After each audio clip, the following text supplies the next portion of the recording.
Hello everybody, it's Christian. Welcome to my channel. And so first off, thanks for coming back. And bear in mind a few things. First off, I'm not a professional content creator. So bear with me if the quality is kind of bad. I gotta do this all in one take too. So again, I'm sorry in advance if it's low quality. I'll do the best I can. And I also got a script here because I'm going to read a few direct quotes. And I'm going to look over some content as well, so bear with me again. I'm sorry if it looks weird. And also, all my sources will be in the description below, so check those out if you wish. And before we get started, I'm Christian. Thanks for coming to my channel. Like, share, subscribe, and if the hype button comes up, hype up the video, I'd appreciate that too. So, with that out of the way, let's get started. So, I follow a lot of online fitness content, and I've noticed a really disturbing trend in the online fitness community. More specifically, with the science-based online fitness community. There is a tendency in the science-based fitness community to blindly follow studies, all right?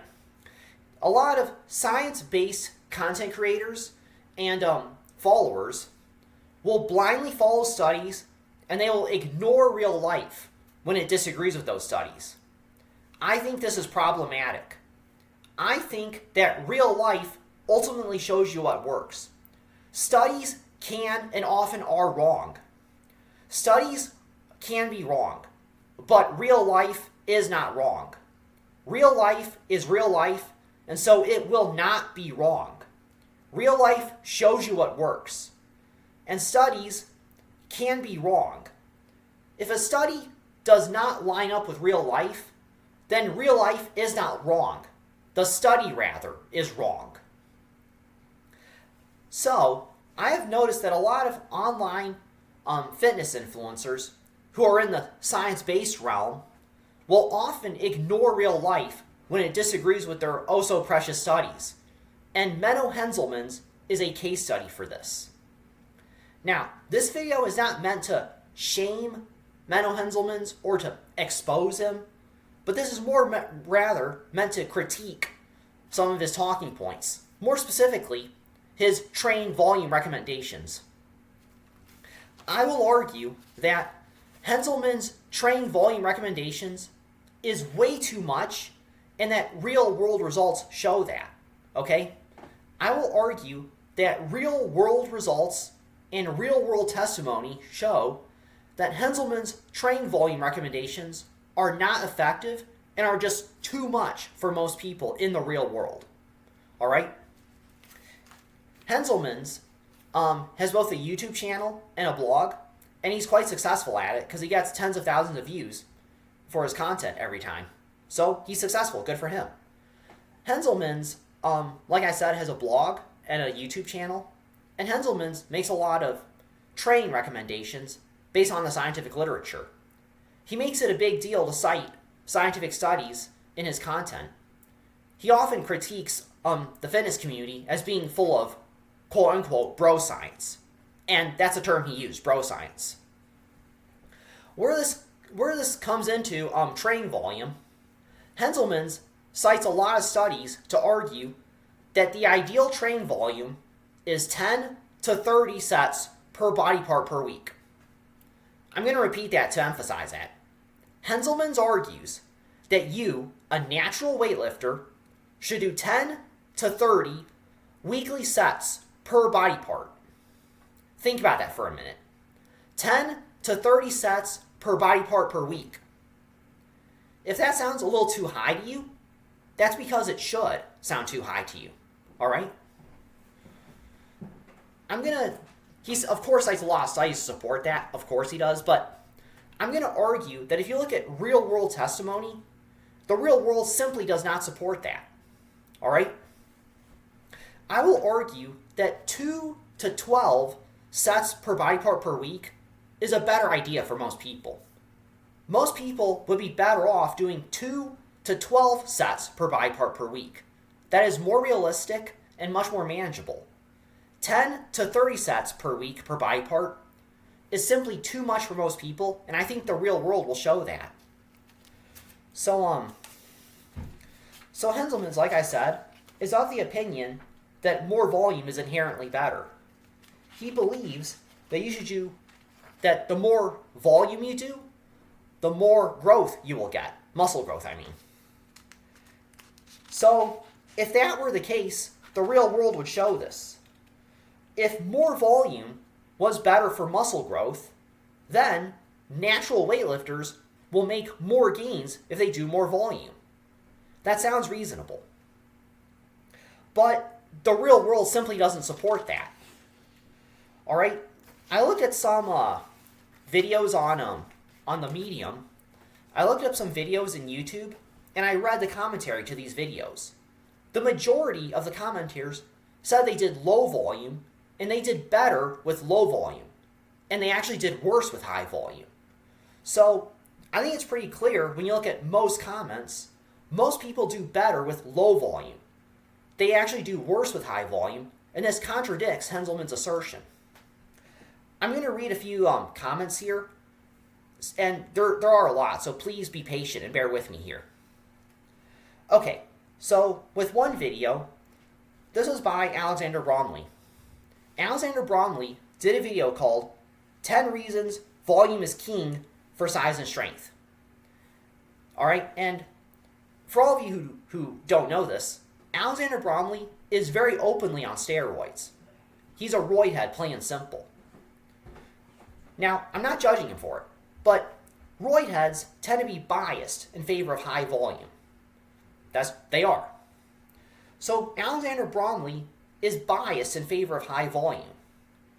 Nonetheless, his audience, a decent number of his audience, still favored low volume. And this was reflected in the commentary to his video. I'm going to read one comment by Timmy DeGreat. Timmy DeGreat wrote, quote, "I've been doing HIIT now for 2 months. Results are great. No injuries, no shoulder pain, no elbow pain. Feeling stronger and more rested throughout the week." End quote. So, Timmy DeGreat stated that he has no injuries, he has no pain, and he makes great progress on low volume. HIIT training, or HIIT, high intensity training, that's a low volume training approach for all you that don't know.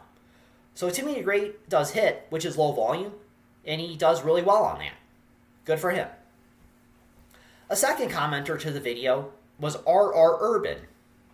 R.R. Urban wrote, quote, "I've done years of volume training and made good gains in size and strength.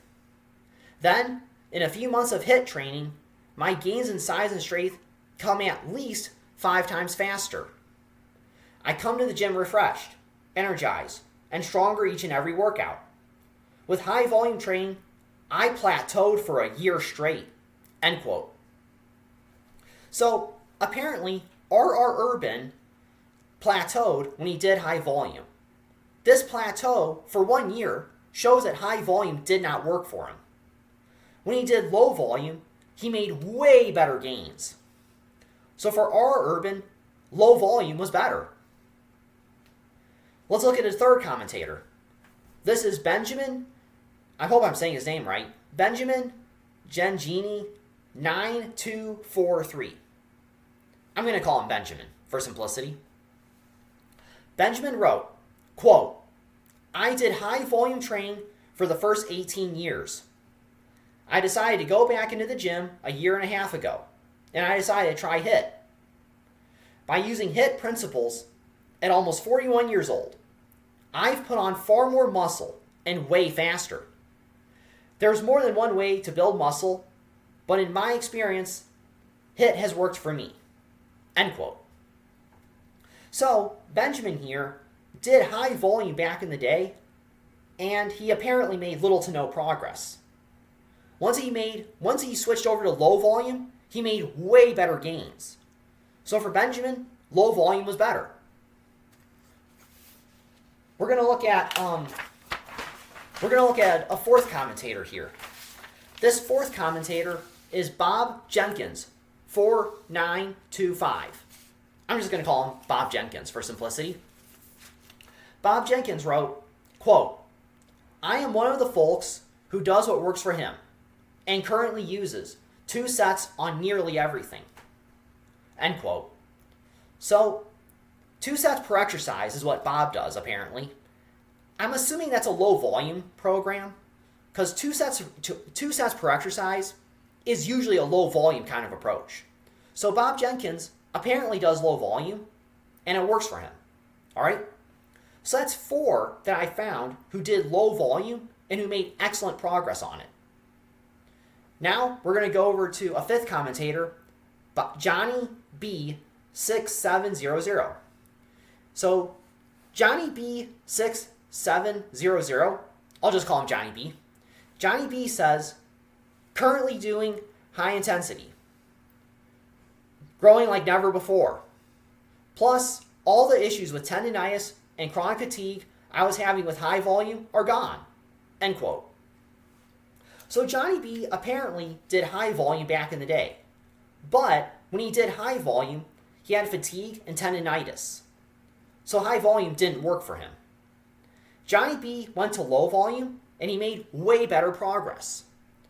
Not to mention that low volume also cured his fatigue and tendinitis issue. So in Johnny B's case, low volume was better. All right? So in the examples I cited, the commentators made better progress on low volume, and they either made no progress or minimal progress with high volume. So in the examples I cited, the real-life lifters did better on low volume. And by the way, I'm going to keep going because there's more. Stay tuned. These commentators are from the video of a Lane Norton vid. Lane Norton did a video titled, How Much Training Volume and Frequency for Muscle Gains? I should note that most of Lane Norton's audience seem to prefer low volume. I'm going to read some of their commentary to the video. This is going to be a long quote, so please bear with me here. This is Benjamin Torres 1. All right? Benjamin Torres 1 wrote, quote, lately, I've been seeing many studies showing that doing up to 40 or more sets continues to increase the amount of muscle gained. In my training, my experience has been completely the opposite. Whenever I train with fewer than 10 sets per muscle per week, I gain strength and progress week by week.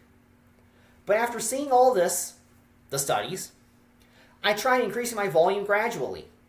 I reached 35 sets for biceps and shoulders, 25 sets for the triceps, chest, and back, 15 sets for quads and calves, and 5 sets for hamstrings. I maintained this amount of volume for almost a year, taking deloads every 4 to 6 weeks. And honestly, it was my worst year. I was completely stuck. I feel like I gained almost no muscle. I gained 8 kilograms over the course of the year, but it all seemed to be fat. Honestly, it was terrible. I reduced my volume from 5 to 10 sets. Sorry, I goofed. I reduced my volume to 5 to 10 sets for the upper body and to 4 for the lower body. It's been 4 months and I'm gaining a lot of strength again. My joint pains are gone. I feel much less fatigued throughout the day. I approach each session with a lot of energy and strength, and I'm breaking all my records every week or two. I measure my arms, and in 2 weeks, I gained 1.5 centimeters without gaining weight. End quote. I know, it was a long story.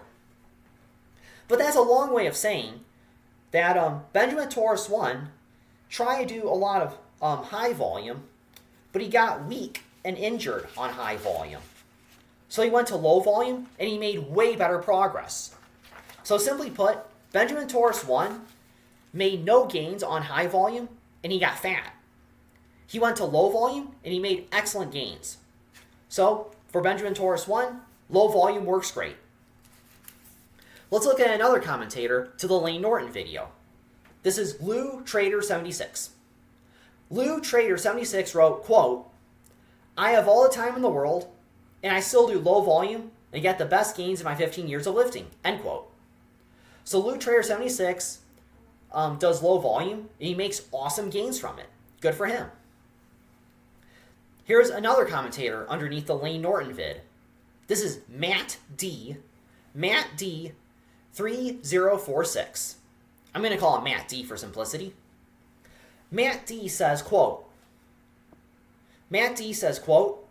train with weights for 40 years. I made my best gains in size and strength by low volume, high intensity. 3 to 4 sets per major muscle group, 1 to 2 minor muscle group once every 14 to 16 days. Strongest that I've ever been, setting PRs at age 59 using this protocol. All I got from higher volume was stagnated progress and nagging injuries. End quote. So apparently, Matt D did high volume in the past, but it didn't work. Matt D got injuries and no progress with high volume. Once he switched to low volume, he made way better progress and no injuries. That's awesome. So Matt D made really good progress with low volume. Good for him. Now, we're going to look at one more video. All right? This is by Sean Nalawani, and the title is David Lay Doesn't Know How to Train? There's a question mark at the end of the title. So, the video is David Lay Doesn't Know How to Train by Sean Nall. And as you all know, Sean Nalawani is a big advocate for low volume training. He advises his audience to do low volume, and for the most part, they agree with him.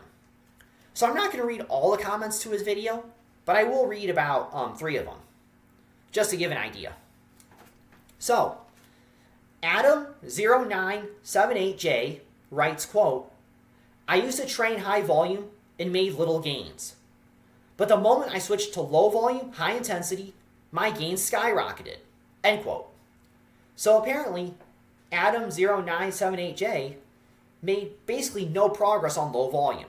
He switched to low volume rather, and he made way better gains. So for Adam, low volume was way better than high volume. You're probably seeing a pattern right here, right? Here's another comment to Sean Nalawani's video. This is Maximus403. Maximus403 writes, quote, I did high volume for many years with decent gains. Now I do low volume, high intensity, and it's the best gains I've ever had. I've been working out for 15 years, and I'm the strongest that I've ever been. End quote. So again, we see that Maximus403 did high volume, didn't do so great. He went to low volume, and he made way better progress. Again, low volume worked great for him. Now we got Michalski0711. I'm just going to call him Michalski. Michalski writes, quote, I do 2 hard sets per muscle group per workout, 2 to 3 times per week, and it works pretty good. End quote. So, Michalski apparently does 2 sets per body part per workout up to 3 times a week. That would equate to 6 sets per week per exercise, if I did the math right. So, if he's doing 6 sets per body part per week, then he's doing low volume, and he's making good gains from that. So, again, Michalski made excellent gains with low volume. That's awesome. And the sentiment expressed by these commentators here, their sentiment and experience matches my experience. I've been training seriously for about 3 years now, and I've made excellent gains on low volume. I do typically about 3 to 10 sets per body part per week, and I make excellent gains from that. All right? I rarely ever plateau or flatline. Just, I'm doing low volume and the gains keep coming. It's awesome. Not to mention that for some exercises, hamstring curls and tricep pull downs specifically, I literally do 2 hard sets per body part per week for those exercises, and I keep gaining on them. It's awesome. So in my experience, and the experience of these commentators here, low volume works great. So, bringing this all back to Henselmans, Henselmans argues that high volume is better for gains compared to low volume. However, the real world does not support this. All right? Most of the commentators that I found said they in fact made better gains on low volume, and they did little to no gains on high volume. And this was consistent, by the way, with most commentators. This isn't like I cherry-picked a handful of them, all right? So the majority of commentators that I found said they did better on low volume, and their gains were actually worse on high volume. This matches my own personal experience. So, from what I could gather, most real-life natural lifters do better on low volume. They do worse on high volume. So Henselmans' argument that more volume is better is simply not supported by real life. All right? Real life shows that more volume is not better. A little side note here. Henselmans said 10 to 30 sets per body part per week was optimal, and obviously I don't agree with that. I would personally argue that 2 to 12 sets per body part per week is reasonable for most. Maybe up to 15 sets maximum, and I'll get to that later on. So, clearly, most natural lifters don't benefit from high volume from the real world, from what we can gather. And I want to also mention that most natural fitness influencers don't do high volume, which further shows in the real world, low volume is better than high volume. All right? To go back to Henselmans, if higher volume truly was better, then at the very least the majority of online fitness influencers would do high volume and do well on that. But that's not what we see here. The majority of natural fitness influencers do moderate to low volume. And the fact that they don't do high volume is proof that high volume is not better for gains. I'm going to give you a few examples here. First off, we got Will Tennyson. He's a Canadian fitness influencer, Will Tennyson, and he's a natural, okay? So, Tennyson is natural, and according to Generation Iron, Tennyson does about 15 sets or less per body part per week, all right? So, Tennyson does 15 sets or less per body part per week, which is certainly not high volume. I personally define high volume as 20 sets or more, so Tennyson clearly does not do high volume, and he's natural. So there's that. Then we're going to go back to Sean Nalawani, who I talked about earlier. Nalawani has been an advocate for low volume his entire career pretty much. And in previous videos, Sean has explained that he prefers a 4-day upper body, lower body split, all right? And I actually found one of his training programs, which sure enough was a 4-day upper body, lower body. So I'm assuming that this program is pretty close to how he trains in the real world, all right? So, assuming that Sean Nall trains like this, according to the program, then he does about 12 sets per body part per week or less. Well, 12 sets per week per body part is absolutely not high volume. So Sean Nall does not do high volume, all right? We got Will Tennyson, Sean Nall, both of them are natural, and both do not do high volume. We're going to look at number 3 now, Revival Fitness. Yes, Revival Fitness, he's a douchebag, he's sometimes dishonest, but he is a natural. I'll give him that. So, Revival Fitness is natural. He mentioned in passing that he does 9 or less sets per body part per week. All right? 9 sets per week per body part absolutely is not high volume. So Revival Fitness is number 3, and he does not do high volume. We're going to look at number 4, Scott Herman. Scott Herman mentioned in one of his videos that he does 15 sets or less per body part per week. Well, 15 sets per body part per week, not high volume. So Scott Herman is number 4. He does not do high volume. Now, we got Natural Hypertrophy, who's number 5, I think, at this point. Now, Natural Hypertrophy is kind of interesting. He did a video titled, Everything I Do to Get Huge. And in this video, it's in the description, by the way, so please fact check me to make sure I got it right. But from the video, Natural Hypertrophy gives the impression that he does 24 sets for the quads per week, and the other body parts seem to be 16 to 8 weekly sets for the most part. So, Natural hypertrophy is high volume for his quads, but for everything else, not high volume. So, natural hypertrophy is an interesting case here, but if I understood his split correctly, most of his body parts do not get high volume. So there's that. Now we're going to look at Alex Leonidas, who I think is number 6 at this point. Alex Leonidas is a natural, all right? And he said in the video down below in the description, Alex Leonidas said that he does 12 sets or less per body part per week, all right? So again, 12 sets per body part per week, not high volume, okay? So I can keep on going, but I think I've made my point clear. The majority of natural fitness influencers do not do high volume, all right? The overwhelming majority of genuine natural fitness influencers do moderate or low volume. They are not doing high volume for the most part.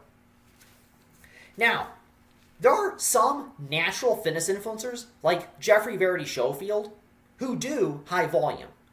But they are the exception. They are not the norm. The majority of fitness influencers do moderate to low volume.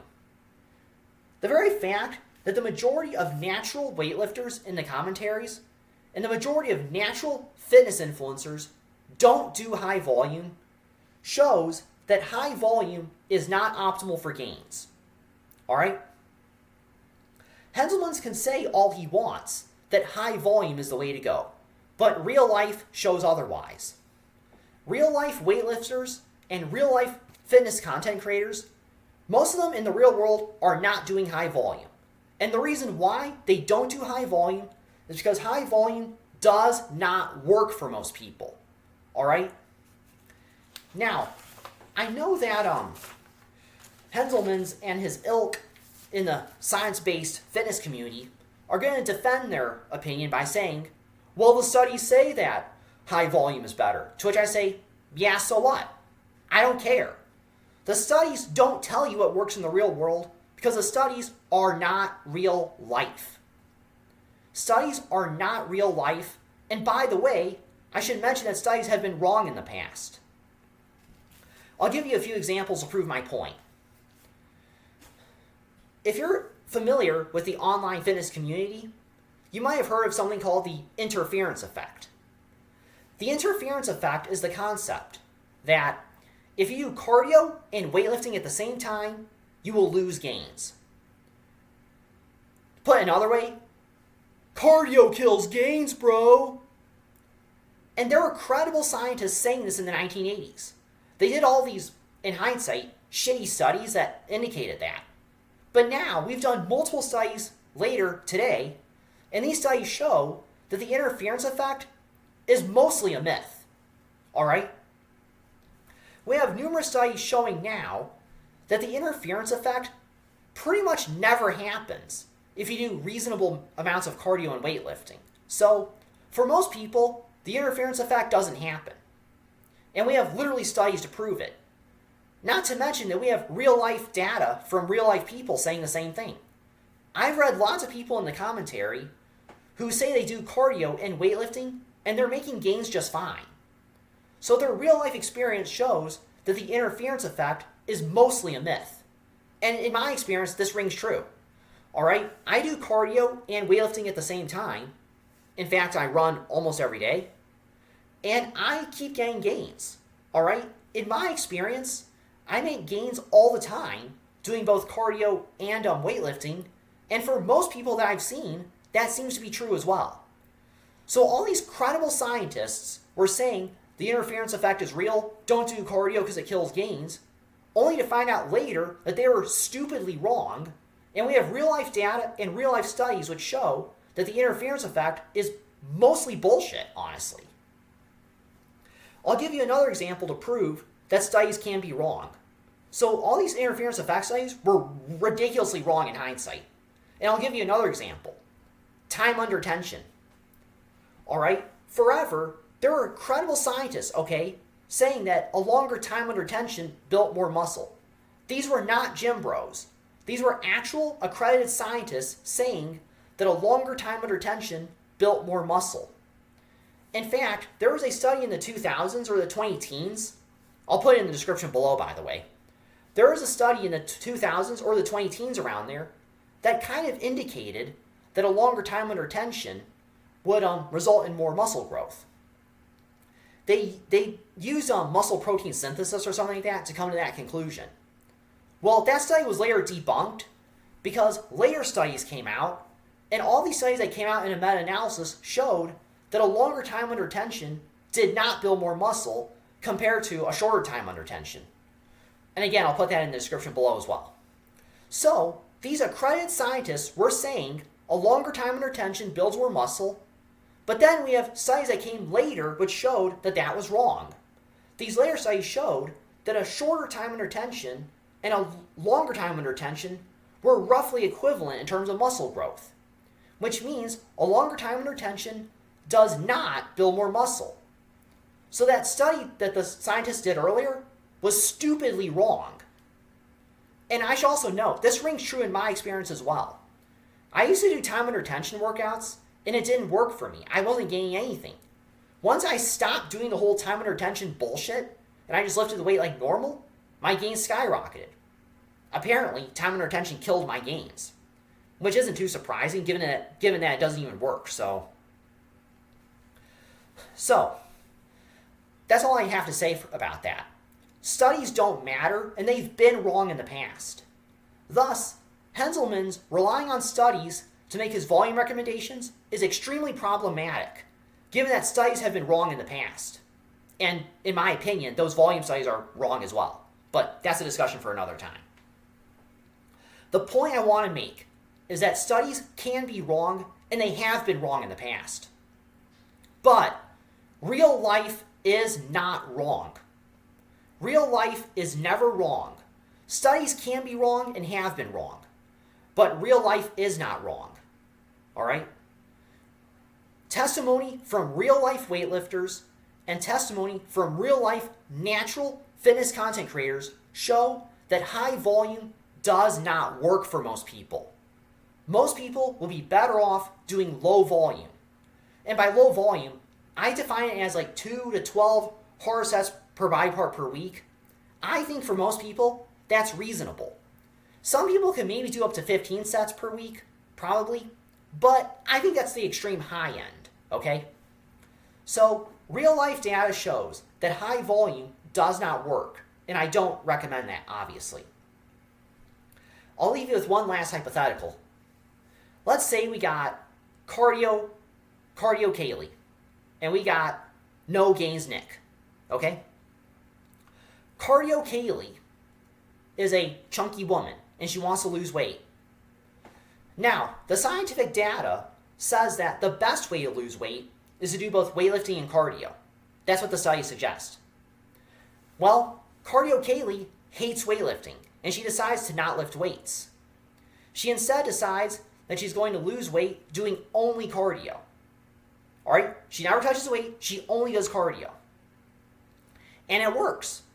She loses 30 pounds, and she gets to a relatively healthy and normal weight. Good for her. The science-based content creators are going to rip on Kaylee and say that she did it wrong because she went against what the scientific studies say. All right? I will say this. Cardio Kaylee is not wrong. What she did in the real world worked. All right? What she did worked because she lost weight. That is what real life shows. What she did in the real world was the correct decision because it worked for her. Screw the studies. Cardio Kaylee was right. Now we're going to go to No Gain Nick. No Gain Nick reads scientific studies all the time. And based on his scientific studies, he's of the opinion that endless volume is the way to build muscle. So sure enough, he does 30 sets per body part per week every week. He doesn't gain muscle. He gets fat and he gets weak, and he actually, if anything, loses some of his newbie gains because he's doing 30 sets per body part per week. No Gain Nick does not gain muscle because he's doing too much volume. Numerous people at the gym call him out for doing too much volume and they tell him to reduce his volume. No Gain Nick refuses to reduce his volume because the studies say that high volume is better, he says. Let's be clear. No Gain Nick is wrong. Real life shows that No Gain Nick is wrong because he is literally not gaining muscle. All those studies he's citing are wrong. The real world shows that he would be far better off if he did way less volume and trained at or close to failure. So all those studies he's citing, those are not right. No Gain Nick is not right because he's citing studies. He is wrong because he is not building muscle. He is wrong because his program is not working. I'll leave you with that. If you sat by and watched all this, well, thank you. I appreciate it. Have a good rest of your day, and goodbye, and thanks again.